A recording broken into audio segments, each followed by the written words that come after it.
So our next speakers are coming from the United States of America.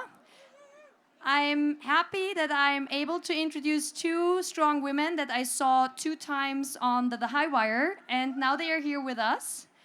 Kristen, Megan Kelly, and Tammy Clark are seasoned exposure scientists known as industrial hygienists with over 40 years of experience. They specialize in anticipating, recognizing, and controlling health hazards in workplaces and public spaces.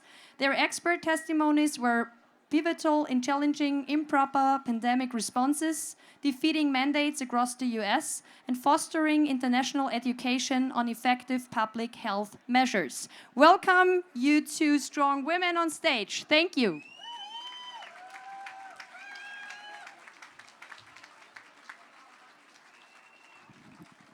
Thank you, and hello, Geneva.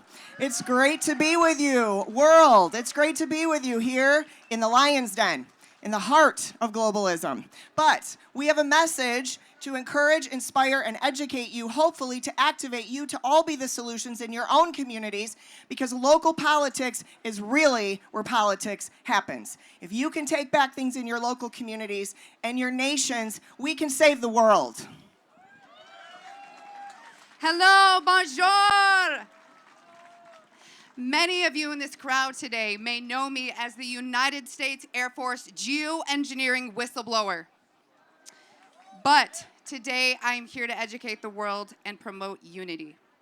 As discussed in our introduction, we are the critical responders during a pandemic.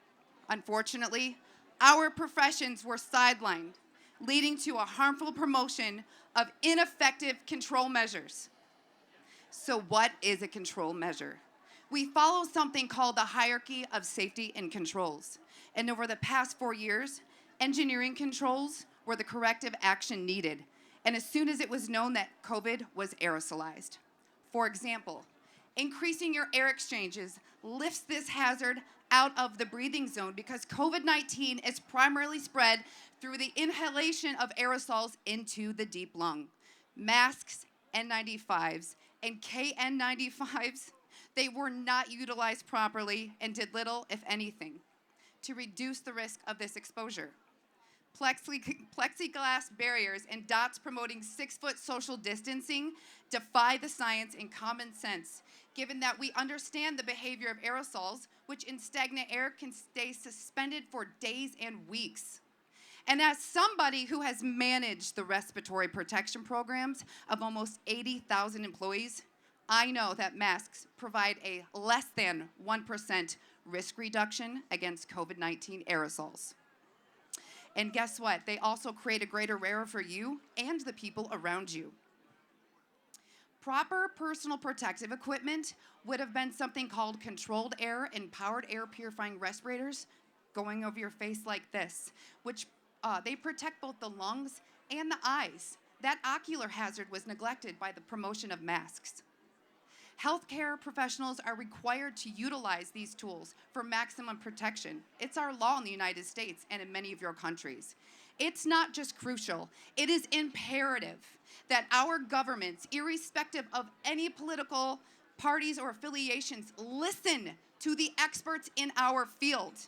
Our governments listen to the experts with 0 credentials. This is a strong reminder that we have to prioritize listening to the real experts, especially those of us who stand up and never profited.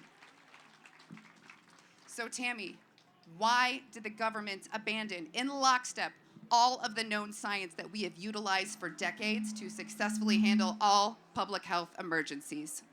Well, that's a great question, Kristen, and it's something that I wondered about myself, especially because we saw all governments of the world in lockstep abandon known, proven science that has dictated pandemic control measures for decades in favor of control measures that made no sense, were not based on science, and actually increased the spread. Those of us in our profession of industrial hygiene and occupational hygiene have utilized these known, proven control measures very successfully during public health emergencies and disease outbreaks for decades. In fact, we must do so by law. So when we saw all governments of the world in lockstep abandon the science and the scientists and the experts who manage pandemics, we knew something was very wrong.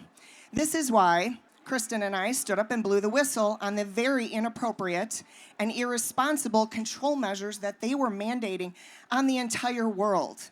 We knew they didn't work because they have trained us.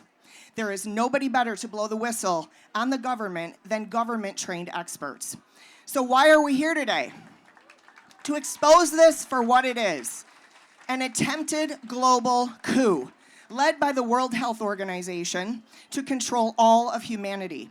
They are using fear and terms like health and safety to push a very false narrative in a coordinated global manner in an attempt to control every human being on the planet. This is not about your health and safety. If it was, we would be the very first ones telling you it is and to follow the recommendations because we are health and safety professionals.